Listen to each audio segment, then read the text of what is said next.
ಆತ್ಮೀಯ ವಿದ್ಯಾರ್ಥಿಗಳೇ, ಸಮಾಜ ವಿಜ್ಞಾನ ಭಾಗ 2ರ ಮೊದಲ ಸಂಚಿಕೆ 2015ರಿಂದ 2023ರವರೆಗೆ ಪರೀಕ್ಷೆ ಬಂದಂತಹ ಪ್ರಶ್ನೆಗಳನ್ನು ನಾನು ನಿಮ್ಮ ಮುಂದೆ ತರ್ತಾ ಇದ್ದೇನೆ. ಆರಂಭದಲ್ಲಿ ಭಾರತದ ಪ್ರಥಮ ಸ್ವಾತಂತ್ರ್ಯ ಸಂಗ್ರಾಮ, ಈ ಪಾಠದಲ್ಲಿ ಯಾವ್ಯಾವ ಪ್ರಶ್ನೆಗಳನ್ನು ಕೇಳಿದ್ದಾರೆ ಎಂಬುದನ್ನು ನೋಡುವ. ಇವುಗಳಲ್ಲಿ ಭಾರತೀಯ ಪ್ರಥಮ ಸ್ವಾತಂತ್ರ್ಯ ಸಂಗ್ರಾಮ ವಿಫಲತೆಯ ಕಾರಣ ಜುಲೈ 21. ವಿಫಲತೆ ಯಾಕಾಯಿತು ಅಂದರೆ ಒಂದು ಪ್ರಬಲ ನಾಯಕತ್ವ ಹೊಂದಿರಲಿಲ್ಲ. 1857 ದಂಗೆಯ ತತ್ಕ್ಷಣದ ಕಾರಣ ಸೆಪ್ಟೆಂಬರ್ 21 ರಾಯಲ್ ಎನ್ಫೀಲ್ಡ್ ಬಂದೂಕುಗಳನ್ನು ಬೆಳಕಿಗೆ ತಂದಿದ್ದು. ಕಾನ್ಪುರದಲ್ಲಿ ಬ್ರಿಟಿಷ್ ವಿರುದ್ಧ ಸಿಡಿದಿದ್ದ ನಾಯಕ, ಇದು ಮಾದರಿ ರಾಜ್ಯ ಮಟ್ಟದ ಪೂರ್ವ ಸಿದ್ಧತಾ ಪರೀಕ್ಷೆ ತೆಗೆದುಕೊಂಡು ಬಂದಿದ್ದು 27ನೇ ಸಾಲಿನಲ್ಲಿ ನಾನಾ ಸಾಹೇಬ.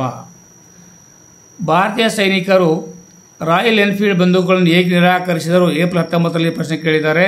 ರಾಯಲ್ ಎನ್ಫೀಲ್ಡ್ ಬಂದೂಕುಗಳಿಗೆ ಹಸು ಮತ್ತು ಹಂದಿಯ ಕೊಬ್ಬು ಸವರಿದ್ದಾರೆ ಎಂಬ ವದಂತಿ ನಿಮಿತ್ತವಾಗಿ ಇದನ್ನು ನಮ್ಮ ಸೈನಿಕರು ಬಳಸಲಿಕ್ಕೆ ನಿರಾಕರಿಸಿದರು. ಮಂಗಲ ಪಾಂಡೆಯನ್ನು ಏಕೆ ಗಲ್ಲಿಗೇರಿಸಲಾಯಿತು? ಇದು ರಾಷ್ಟ್ರೀಯ ಪೂರ್ವ ಸಿದ್ಧತಾ ಪರೀಕ್ಷೆ 2019ರಲ್ಲಿ ಪ್ರಶ್ನೆ ಕೇಳಿದ್ರು. ಬ್ರಿಟಿಷ್ ಅಧಿಕಾರಿಯನ್ನು ಕೊಂದಿದ್ದರಿಂದ. ಬ್ರಿಟಿಷ್ ಸೈನ್ಯದಲ್ಲಿದ್ದ ಭಾರತೀಯ ಸಿಪಾಯಿಗಳ ಸ್ಥಿತಿ ಶೋಚನೀಯವಾಗಿತ್ತು, ಸಮರ್ಥಿಸಿ. ಇದು 2019ರಲ್ಲಿ ಕೇಳಿದ್ದಾರೆ ಏಪ್ರಿಲ್ನಲ್ಲಿ.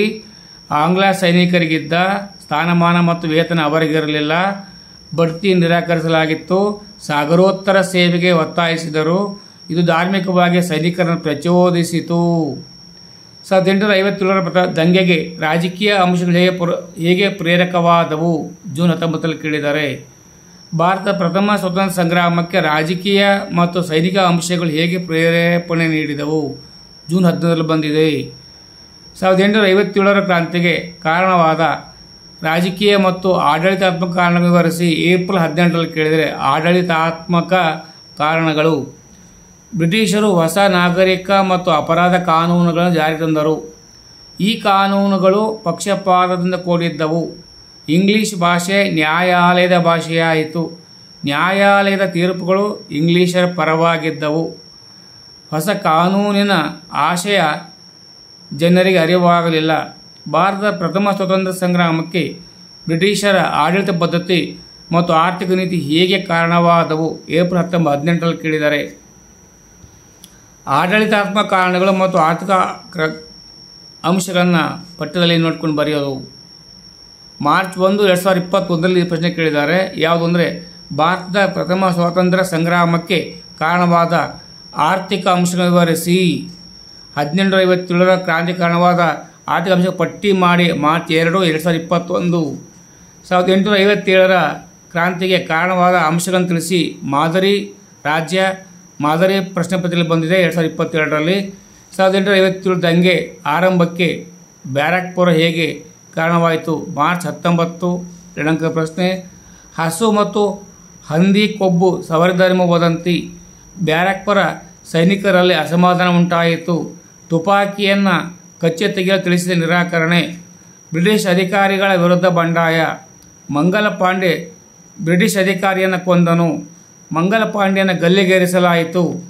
1857ರ ದಂಗೆಯ ವಿಫಲತೆಗೆ ಕಾರಣಗಳಾದವು.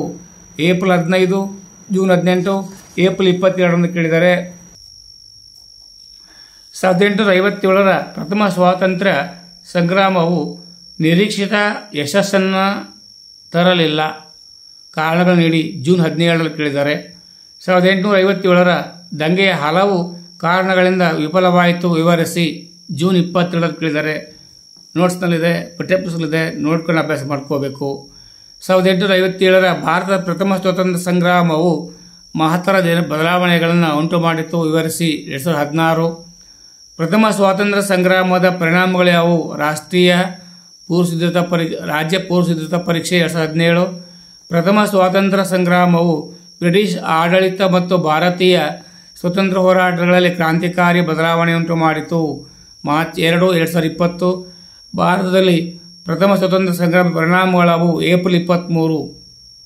ಭಾರತದ ಪ್ರಥಮ ಸ್ವಾತಂತ್ರ್ಯ ಸಂಗ್ರಾಮ ಪರಿಣಾಮಗಳು. ಕಂಪನಿಯು ದೇಶೀಯ ರಾಜರೊಂದಿಗೆ ಮಾಡಿಕೊಂಡ ಒಪ್ಪಂದಗಳ ಅಂಗೀಕಾರ, ಪ್ರಾದೇಶಿಕ ವಿಸ್ತರಣೆಯ ಅಪೇಕ್ಷೆ ಬಿಡುವುದು, ಭಾರತೀಯರಿಗೆ ಸುಭದ್ರ ಸರ್ಕಾರ ನೀಡುವುದು, ಧಾರ್ಮಿಕ ಕ್ಷೇತ್ರಗಳಲ್ಲಿ ಹಸ್ತಕ್ಷೇಪ ಮಾಡುವಂತಿಲ್ಲ, ಕಾನೂನಿನ ಮುಂದೆ ಸಮಾನತೆ, ಪ್ರೀತಿ, ಬೆಂಬಲ, ವಿಶ್ವಾಸವಿಲ್ಲದಿದ್ದರೆ ಶಾಂತಿಯುತ ಆಳ್ವಿಕೆ ಅಸಾಧ್ಯವೆಂದು ಅರಿತರು. ಈಸ್ಟ್ ಇಂಡಿಯಾ ಕಂಪನಿ ಆಡಳಿತ ಕೊನೆಗೊಂಡಿತು. ಈಗ 18ನೇ ಪಾಠ ಸ್ವಾತಂತ್ರ್ಯ ಹೋರಾಟ. ಈ ಪಾಠದಲ್ಲಿ ಪ್ರಮುಖವಾಗಿ ಯಾವ್ಯಾವ ಪ್ರಶ್ನೆ ಬಂದಿದ್ದ ಎಂಬುದನ್ನು ನೋಡೋಣ. ತಿಲಕರು ಆರಂಭಿಸಿದ ಪತ್ರಿಕೆ ಸೆಪ್ಟೆಂಬರ್ 21. ತಿಲಕರು ಆರಂಭಿಸಿದ ಪತ್ರಿಕೆ ಕೇಸರಿ. ಕ್ವಿಟ್ ಇಂಡಿಯಾ ಚಳವಳಿಯು ಕಾಂಗ್ರೆಸ್ಸೇತರ ನಾಯಕರಿಗೆ ನಾಯಕತ್ವ ನೀಡಿತು. ಈ ನಾಯಕರು ಜೂನ್ 20 ಕೇಳಿದರೆ ಜಯಪ್ರಕಾಶ್ ನಾರಾಯಣ್. 1938ರ ಹರಿಪುರ ಕಾಂಗ್ರೆಸ್ ಅಧಿವೇಶನದ ಅಧ್ಯಕ್ಷರಾಗಿದ್ದವರು ಸೆಪ್ಟೆಂಬರ್ 20 ಸುಭಾಷ್ ಚಂದ್ರ ಬೋಸ್. 1906ರಲ್ಲಿ ಬಂಗಾಳ ವಿಭಜಿಸಲು ಕಾರಣ ಮಾರ್ಚ್ 1, 2019. ತೀವ್ರ ಸ್ವರೂಪದ ಬ್ರಿಟಿಷ್ ವಿರೋಧಿ ಭಾವನೆ ಹತ್ತಿಕ್ಕಲು ಗಾಂಧೀಜಿಯವರು ಚಂಪಾರಣ್ಯ ಚಳವಳಿಯನ್ನು ಆರಂಭಿಸಿದ್ದು ಜುಲೈ 21ರಲ್ಲಿ. ಏಕೆಂದರೆ ನೀಲಿ ಬೆಳೆಗಾರರನ್ನು ಬೆಂಬಲಿಸಲು. ಅಲಿ ಸಹೋದರರು ಮುನ್ನಡೆಸಿದ ಚಳವಳಿ ಏಪ್ರಿಲ್ 22. ಖಿಲಾಫತ್ ಚಳವಳಿ. ದಂಡಿ ಚಳವಳಿಗೆ ಸಂಬಂಧಿಸಿದ್ದು ಸೆಪ್ಟೆಂಬರ್ 21. ಉಪ್ಪಿನ ಸತ್ಯಾಗ್ರಹ. ಸಂಪತ್ತಿನ ಸೋರಿಕೆ ಸಿದ್ಧಾಂತವನ್ನು ವಿವರಿಸಿದವರು ಜೂನ್ 22ರಲ್ಲಿ ಕೇಳಿದರೆ ದಾದಾಬಾಯಿ ನವರೋಜಿ. ಬಂಗಾಳ ವಿಭಜನೆಗೆ ಕಾರಣಗಳೇನು? ಜೂನ್ 19ರಲ್ಲಿ ಪ್ರಶ್ನೆ ಬಂದಿದೆ. ಬ್ರಿಟಿಷ್ ವಿರೋಧಿ ಭಾವನೆ ಮತ್ತು ಚಟುವಟಿಕೆ ನಿಯಂತ್ರಿಸಲು ತೀವ್ರಗಾಮಿಗಳು ಮಂದಗಾಮಿಗಳನ್ನು ರಾಜಕೀಯ ಭಿಕ್ಷುಕರು ಎಂದು ಏಕೆ ಕರೆದರು? ರಾಜ್ಯ ಪೂರ್ವ ಸಿದ್ಧತಾ ಪರೀಕ್ಷೆ 2019. ಮಂದಗಾಮಿಗಳು ಮೃದು ಧೋರಣೆ ಹೊಂದಿರುವುದರಿಂದ. ಬ್ರಿಟಿಷರು ರೌಲೆಟ್ ಕಾಯ್ದೆಯನ್ನು ಭಾರತದಲ್ಲಿ ಸ್ವತಂತ್ರ ಹೋರಾಟವನ್ನು ತೀವ್ರಗೊಳಿಸಿತು. ಸ್ಪಷ್ಟೀಕರಿಸಿ ಮಾರ್ಚ್ 2, 2020. ಜಲಿಯನ್ ವಾಲಾಬಾಗ್ ಹತ್ಯಾಕಾಂಡವನ್ನು ವಿವರಿಸಿ ಏಪ್ರಿಲ್ 23ರಲ್ಲಿ ಕೇಳಿದರೆ ರೌಲೆಟ್ ಚಳವಳಿಯ ವಿರುದ್ಧ ಪಂಜಾಬಿನಲ್ಲಿ ಚಳವಳಿ ವ್ಯಾಪಕವಾಗಿ ಹರಡಿತು. ಆಕಾರವು ಅಂತಃಸರವನ್ನು ಜನರಲ್ ಡಯರ್ ಸೇನಾಧಿಕಾರಿ ಉಸ್ತುವಾರಿ ನೀಡಿತು. ಡಯರ್ ಸಾರ್ವಜನಿಕ ಸಭೆಗಳನ್ನು ನಿಷೇಧಿಸಿದನು. ನಿಷೇಧದ ಬಗ್ಗೆ ತಿಳಿಯದ ಸುಮಾರು 20,000 ಜನ ರೌಲೆಟ್ ಕಾಯ್ದೆ ವಿರುದ್ಧ ಪ್ರತಿಭಟನೆ ತೊಡಗಿದ್ದರು. ಡಯರ್ ಯಾವ ಮುನ್ಸೂಚನೆ ನೀಡದೆ ಗುಂಡಿನ ಸುರಿಮಳೆ ಸುರಿದ. 377 ಜನರು ಮರಣ ಹೊಂದಿದರು. ಸಾವಿರಾರು ಜನರು ಗಾಯಗೊಂಡರು. ಈ ಘಟನೆಯನ್ನು ಜಲಿಯನ್ ವಾಲಾಬಾಗ್ ಹತ್ಯಾಕಾಂಡ ಎಂದು ಕರೆಯುತ್ತಾರೆ. ಡಾಕ್ಟರ್ ಹರಾಲು ಅವರಿಗೆ ಕೈಸರ್ ಇ ಹಿಂದ್ ಎಂಬ ಬಿರುದನ್ನು ಏಕೆ ನೀಡಿದರು? ರಾಜ್ಯ ಪೂರ್ವ ಸಿದ್ಧತಾ ಪರೀಕ್ಷೆ 2023. ಭಾರತ ಸ್ವತಂತ್ರ ಹೋರಾಟದಲ್ಲಿ ಮಂದಗಾಮಿಗಳ ಪಾತ್ರವನ್ನು ತಿಳಿಸಿ ಏಪ್ರಿಲ್ 17. ಸ್ವತಂತ್ರ ಚಳವಳಿಯಲ್ಲಿ ಬುಧರ ರಾಷ್ಟ್ರೀಯವಾದದ ನಿಲುವ ಕಾಲವನ್ನು ವಿವರಿಸಿ ಜೂನ್ 22. ಮಂದಗಾಮಿಗಳು ಬ್ರಿಟಿಷ್ ಸರ್ಕಾರದ ಮುಂದಿಟ್ಟ ಬೇಡಿಕೆಗಳು ಯಾವುವು? ಏಪ್ರಿಲ್ 23. ತೀವ್ರಗಾಮಿಗಳು ಭಾರತದ ಸ್ವತಂತ್ರ ಹೋರಾಟಕ್ಕೆ ಮತ್ತಷ್ಟು ತೀವ್ರತೆಯನ್ನು ತಂದುಕೊಟ್ಟರು ಹೇಗೆ? ಜೂನ್ 20. ಭಾರತದ ಸ್ವತಂತ್ರ ಹೋರಾಟದಲ್ಲಿ ತೀವ್ರಗಾಮಿಗಳ ಪಾತ್ರವನ್ನು ವಿವರಿಸಿ ಜೂನ್ 22. ತೀವ್ರಗಾಮಿಗಳು ಭಾರತ ಸ್ವತಂತ್ರ ಹೋರಾಟದಲ್ಲಿ ಪ್ರಮುಖ ಪಾತ್ರ ವಹಿಸಿದ್ದರು. ಈ ಹೇಳಿಕೆಯನ್ನು ಸ್ಪಷ್ಟೀಕರಿಸಿ ರಾಜ್ಯ ಪೂರ್ವ ಸಿದ್ಧತಾ ಪರೀಕ್ಷೆ 23. ಸ್ವತಂತ್ರ ಹೋರಾಟದಲ್ಲಿ ಬಾಲಗಂಗಾಧರ ತಿಲಕರ ಪಾತ್ರವನ್ನು ವಿವರಿಸಿ ಜೂನ್ 17. ಅಸಹಕಾರ ಚಳವಳಿಯು ಪ್ರಮುಖ ಕಾರ್ಯಕ್ರಮವನ್ನು ವಿವರಿಸಿ ಸೆಪ್ಟೆಂಬರ್ 20. ರಾಷ್ಟ್ರೀಯ ಸ್ವಾತಂತ್ರ್ಯ ಸಂಗ್ರಾಮದಲ್ಲಿ ರೈತರು ಸಂಘಟಿಸಿದ ಪ್ರತಿಭಟನೆಯು ಪ್ರಮುಖವಾಗಿದ್ದೆಂಬುದನ್ನು ವಿವರಿಸಿ ಏಪ್ರಿಲ್ 19. ಭಾರತದ ಸ್ವಾತಂತ್ರ್ಯ ಹೋರಾಟದಲ್ಲಿ ವಿವಿಧ ಬುಡಕಟ್ಟು ವರ್ಗಗಳು ಬಂಡಾಯಗಳನ್ನು ವಿವರಿಸಿ ಜೂನ್ 22.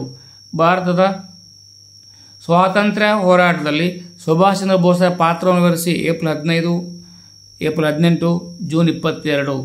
Doctor B.R. ಅಂಬೇಡ್ಕರ್ ಅವರ ಪಾತ್ರವನ್ನು ವಿವರಿಸಿ ಏಪ್ರಿಲ್ 16. Doctor B.R. ಅಂಬೇಡ್ಕರ್ ಅವರ ಸಾಮಾಜಿಕ ಸಮಾನತೆ ಕಾಳಜಿಯ ಉದಾಹರಣೆಗಳೊಂದಿಗೆ ಸ್ಪಷ್ಟೀಕರಿಸಿ ಜೂನ್ 20. ಡಾಕ್ಟರ್ BR ಅಂಬೇಡ್ಕರ್ ಅವರ ಒಬ್ಬ ಶ್ರೇಷ್ಠ ಸಾಮಾಜಿಕ ಸುಧಾರಕರು ಹೆಸರು ಸ್ಪಷ್ಟೀಕರಿಸಿ ಜೂನ್ 23. ನೆಹರೂರವರು ಪ್ರಧಾನಮಂತ್ರಿಯಾದ ನಂತರ ರಾಷ್ಟ್ರಕ್ಕೆ ನೀಡಿದ ಪ್ರಮುಖ ಕೊಡುಗೆಗಳನ್ನು ವಿವರಿಸಿ ಜೂನ್ 15, ಜೂನ್ 16, ಜೂನ್ 18. ಭಾರತ ವಿಭಜನೆಗೆ ಮುಸ್ಲಿಂ ಲೀಗ್ನಲ್ಲಿ ತಳಹದಿ ಹಾಕಿದ ಪ್ರಮುಖ ಅಂಶಗಳು ಯಾವುವು ಅಥವಾ ಬೇರುಗಳನ್ನು ತಿಳಿಸಿ ಮಾರ್ಚ್ 1, 2020. ಸ್ವಾತಂತ್ರ್ಯದ ಸಮಯದಲ್ಲಿ ಭಾರತ ವಿಭಜನೆ ಅನಿವಾರ್ಯವಾಗಿತ್ತು ಸ್ಪಷ್ಟೀಕರಿಸಿ ಮಾದರಿ ರಾಜ್ಯ ಪೂರ್ವಸಿದ್ಧ ಪರೀಕ್ಷೆ 2023. 1906ರಲ್ಲಿ ಮುಸ್ಲಿಂ ಲೀಗ್ ಸ್ಥಾಪನೆಯಾಯಿತು. ಜಿನ್ನಾ ಹಿಂದೂ ಮುಸ್ಲಿಮರು ಒಂದಾಗಲು ಅಸಾಧ್ಯ ಎಂದರು. ಭಾರತದ ಉಕ್ಕಿನ ಮನುಷ್ಯ ಸರ್ದಾರ್ ವಲ್ಲಭಭಾಯಿ ಪಟೇಲ್ 21 ಜುಲೈ. ಭಾರತ ಸಂವಿಧಾನ ಜಾರಿ ತಂದದ್ದು 26 ಜನವರಿ 1950 ಜುಲೈ 21. ನಮ್ಮ ಸಂವಿಧಾನದ ಕರಡು ಸಮಿತಿಯ ಅಧ್ಯಕ್ಷರು ಡಾಕ್ಟರ್ BR ಅಂಬೇಡ್ಕರ್ 21 ಸೆಪ್ಟೆಂಬರ್ ತಿಂಗಳಲ್ಲಿ ಕೇಳಿದ್ದಾರೆ. ಆಂಧ್ರ ಪ್ರದೇಶದಲ್ಲಿ ಪೊಟ್ಟಿ ಶ್ರೀರಾಮುಲು ಅಮರನಾಥ ಉಪವಾಸ ಸತ್ಯಾಗ್ರಹವನ್ನು ಮಾಡಿದುದರ ಕಾರಣ ಭಾಷಾವರ ರಾಜ್ಯ ಬಯಸಿ ಸೆಪ್ಟೆಂಬರ್ 21ರಲ್ಲಿ. ಭಾರತದ ಪ್ರದೇಶವೊಂದರ ಮೇಲೆ ಸುದೀರ್ಘ ಅವಧಿಯವರೆಗೆ ಆಳ್ವಿಕೆ ನಡೆಸಿದ ಯುರೋಪಿಯನ್ ದೇಶ ಯಾವುದು? ಜೂನ್ 16, ಜೂನ್ 17 ಕೇಳಿದರೆ ಪೋರ್ಚುಗೀಸರು. ಸ್ವತಂತ್ರ ಭಾರತದ ಪ್ರಥಮ ರಾಷ್ಟ್ರಾಧ್ಯಕ್ಷರು ಏಪ್ರಿಲ್ 27 ಕೇಳಿದರೆ ಡಾಕ್ಟರ್ ರಾಜೇಂದ್ರ ಪ್ರಸಾದ್. ಗೋವಾ ಭಾರತದ ಒಕ್ಕೂಟಕ್ಕೆ ಸೇರ್ಪಡೆಯಾದುದು ಏಪ್ರಿಲ್ 23 ಕೇಳಿದರೆ 1961. ಭಾರತದಲ್ಲಿ ಮೊದಲ ಭಾಷಾವಾರು ರಾಜ್ಯವಾಗಿ ರಚನೆಗೊಂಡ ರಾಜ್ಯ ಮಾದರಿ ರಾಜ್ಯ ಪೂರ್ವಸಿದ್ಧ ಪರೀಕ್ಷೆ ಆಂಧ್ರ ಪ್ರದೇಶ. ಸರ್ದಾರ್ ವಲ್ಲಭಭಾಯಿ ಪಟೇಲ್ ಅವರನ್ನು ಭಾರತದ ಉಕ್ಕಿನ ಮನುಷ್ಯನು ಕರೆಯುತ್ತಾರೆ. ಏಪ್ರಿಲ್ 19 ಮಾದರಿ ರಾಜ್ಯ ಪೂರ್ವ ಸಿದ್ಧತಾ ಪರೀಕ್ಷೆ. ದೇಶೀಯ ಸಂಸ್ಥಾನಗಳನ್ನು ವಿಲೀನಗೊಳಿಸುವ ಕಾರ್ಯವನ್ನು ಯಶಸ್ವಿಯಾಗಿ ನಿರ್ವಹಿಸಿದ್ದರಿಂದ ಭಾರತ ಉಕ್ಕಿನ ಮನುಷ್ಯನು ಕರೆಯುತ್ತಾರೆ. ನಿರಾಶ್ರಿತರ ಸಮಸ್ಯೆಯನ್ನು ದೇಶ ಹೇಗೆ ಎದುರಿಸಿತು? ಏಪ್ರಿಲ್ 14 ಕೇಳಿದ್ದಾರೆ. ಭಾರತದ ವಿಭಜನೆಯು ಕಾಲದಿಂದಲೂ ನಿರಾಶ್ರಿತರು ಒಂದು ಬಹುದೊಡ್ಡ ಸಮಸ್ಯೆಯಾಗಿ ಪರಿಣಮಿಸಿದ್ದರು ಸ್ಪಷ್ಟೀಕರಿಸಿ ಸೆಪ್ಟೆಂಬರ್ 20 ಕೇಳಿದ್ದಾರೆ. ಸರ್ದಾರ್ ವಲ್ಲಭಭಾಯಿ ಪಟೇಲ್ ಅವರು ಭಾರತ ದೇಶ ಸಂಸ್ಥಾನಗಳನ್ನು ವಿಲೀನಗೊಳಿಸಲು ಯಶಸ್ವಿಯಾದದ್ದು ಹೇಗೆ? ಏಪ್ರಿಲ್ 15 ಕೇಳಿದ್ದಾರೆ. 1947ರ ಕಾಯ್ದೆಯಂತೆ ದೇಶೀಯ ಸಂಸ್ಥಾನಗಳನ್ನು ಭಾರತದ ಒಕ್ಕೂಟ ಸೇರಲು ಆಹ್ವಾನಿಸಿದರು. ವಿಲೀನಗೊಂಡವರಿಗೆ ರಾಜಧಾನಿ ನಿಗದಿಪಡಿಸಲಾಯಿತು. ಜೊತೆಗೆ ಕೆಲವೊಂದು ಸವಲತ್ತು ಮತ್ತು ಸ್ವಾಭಿಮಾನಗಳನ್ನು ನೀಡಲಾಯಿತು. ಪರಿಣಾಮವಾಗಿ ಜಮ್ಮು ಕಾಶ್ಮೀರ, ಹೈದರಾಬಾದ್, ಜುನಾಗಢ ಸಂಸ್ಥೆಗಳನ್ನು ಹೊರತುಪಡಿಸಿ ಎಲ್ಲ ಸಂಸ್ಥಾನಗಳು ಭಾರತ ವಿಲೀನಗೊಂಡವು. ಜುನಾಗಢ ಸಂಸ್ಥಾನವನ್ನು ಭಾರತ ಒಕ್ಕೂಟಕ್ಕೆ ಹೇಗೆ ಸೇರ್ಪಡಿಸಲಾಯಿತು? ಜೂನ್ 18. ಹೈದರಾಬಾದ್ ಭಾರತದ ಒಕ್ಕೂಟದಲ್ಲಿ ವಿಲೀನವಾದ ಬಗೆ ಹೇಗೆ? ಜೂನ್ 15. ಗೋವಾವನ್ನು ಪೋರ್ಚುಗೀಸರು ಹೇಗೆ ವಿಮುಕ್ತಿಗೊಳಿಸಿದರು? April 16, June 18, June 22. ಇದು ಪ್ರಶ್ನೆ. ಈ ಎಲ್ಲ ಪ್ರಶ್ನೆಗಳು ಬಂದಿದ್ದು ಯಾವುದಪ್ಪ ಅಂದರೆ ಜಾಗತಿಕ ಸವಾಲುಗಳು ಹಾಗೂ ಭಾರತದ ಪಾಠದಿಂದ ಈ ಪ್ರಶ್ನೆ ಬಂದಿದೆ. ಸ್ವಾತಂತ್ರ್ಯ ನಂತರ ಭಾಷಾವಾರ ಪ್ರಾಂತ್ಯ ರಚನೆ ಅನಿವಾರ್ಯವಾಗಿತ್ತು ಏಕೆ? ಏಪ್ರಿಲ್ 15 ಕೇಳಿದ್ದಾರೆ, 18 ಕೇಳಿದ್ದಾರೆ, 19 ಕೇಳಿದ್ದಾರೆ. ಗೋವಾ ಭಾರತದ ಒಕ್ಕೂಟಕ್ಕೆ ಸೇರ್ಪಡೆಯಾದದ್ದು ಹೇಗೆ? ಏಪ್ರಿಲ್ 23 ಕೇಳಿದ್ದಾರೆ, 1961ರಲ್ಲಿ. ಭಾರತದ ಒಕ್ಕೂಟಕ್ಕೆ ಬಿರ್ಲಾ ಸಂಸ್ಥಾನಗಳು ವಿಲೀನಕ್ಕಿಂತ ಕಾಶ್ಮೀರದ ವಿಲೀನವು ಹೇಗೆ? ಏಪ್ರಿಲ್ 23 ಕೇಳಿದ್ದಾರೆ. ರಾಜಾ ಹರಿ ಸಿಂಗ್ ಸ್ವತಂತ್ರವಾಗಿ ಉಳಿಯಲು ನಿರ್ಧಾರ ಮಾಡಿದರು. ಭಾರತಕ್ಕೆ ಸೇರಿಬಿಡಬಹುದೆಂಬ ಆತಂಕ. ಪಾಕಿಸ್ತಾನವು ಮುಸ್ಲಿಂ ಬುಡಕಟ್ಟು ಜನರಿಂದ ದಾಳಿಗೆ ಪ್ರಚೋದನೆ ನೀಡಿತು. ಪ್ರಜಾಪ್ರಭುತ್ವ ಗಣರಾಜ್ಯ ಭಾರತಕ್ಕೆ ಸೇರಲು ಉತ್ಸಾಹ ಹೊಂದಿತ್ತು. ರಾಜಾ ಹರಿ ಸಿಂಗ್ ಭಾರತ ಸಹಾಯ ಕೋರಿದರು. ಪಾಕಿಸ್ತಾನದ ಉದ್ದೇಶ ವಿಫಲವಾಯಿತು. ಕಾಶ್ಮೀರವು ಕೆಲವು ಷರತ್ತುಗಳಿಂದ ಭಾರತದಲ್ಲೇ ವಿಲೀನ ಆಯಿತು. ಭಾರತ ವಿಶ್ವಸಂಸ್ಥೆಗೆ ದೂರು ಸಲ್ಲಿಕೆ ನೀಡಿತ್ತು. ಕಾಶ್ಮೀರ ಒಂದು ಭಾಗ ಪಾಕಿಸ್ತಾನ ವಶವಾಯಿತು. ಅದೇ ಆಜಾದ್ ಕಾಶ್ಮೀರ ನಾವು ಕರೀತೇವೆ. ಭಾರತ ವಶದಲ್ಲಿರುವ ಕಾಶ್ಮೀರ ಪ್ರದೇಶವನ್ನು ಪಾಕಿಸ್ತಾನವು ಪಾಕ್ ಆಕ್ರಮಿತ ಪ್ರದೇಶ ಕರೆಯುತ್ತಾರೆ. ಈಗ ಕಾಶ್ಮೀರ ಭಾರತ ಅವಿಭಾಜ್ಯ ಅಂಗ ಎಂದು ಈಗ ಘೋಷಣೆ ಮಾಡಿದರೆ ಪಾಕಿಸ್ತಾನ ಯಾವ ಸಮಸ್ಯೆಗಳಿಲ್ಲದೆ ತನ್ನ ದೈನಂದಿನ ಸಾಧನೆಗಳನ್ನು ಮಾಡಿಕೊಂಡು ಹೋಗ್ತದೆ. ಧನ್ಯವಾದಗಳು. ನಾನು ನಿಮಗೀಗ ಸಿಪಾಯಿ ದಂಗೆ, ಸ್ವತಂತ್ರ ಹೋರಾಟ, ಸವಾಲುಗಳು ಎಂಬ 3 ಪಾಠಗಳಲ್ಲಿ 2015ರಿಂದ 2023ವರೆಗೆ ಬಂದ ಪ್ರಶ್ನೆಗಳನ್ನು ನಾನು ನಿಮ್ಮ ಮುಂದೆ ತಂದಿದ್ದೇನೆ. ಚೆನ್ನಾಗಿ ಅಭ್ಯಾಸ ಮಾಡಿ ಪರೀಕ್ಷೆ ಈ 3 ಪಾಠಗಳಲ್ಲಿ 3, 6, 8, 9 ಮಾರ್ಕ್ಸಿಗೆ ಬರೋದೊಂದು ಖಚಿತ ಅಂತ ನನ್ನ ಭಾವನೆ. ನೀವು ಅಭ್ಯಾಸ ಮಾಡಿಕೊಳ್ಳಿ, ಬೇರೆಯವ್ರಿಗೆ ಅಭ್ಯಾಸ ಮಾಡಲಿಕ್ಕೆ ಸಹಾಯ ಮಾಡಿ. ಧನ್ಯವಾದಗಳು. ಜೈ ಭಾರತ ಮಾತೆ.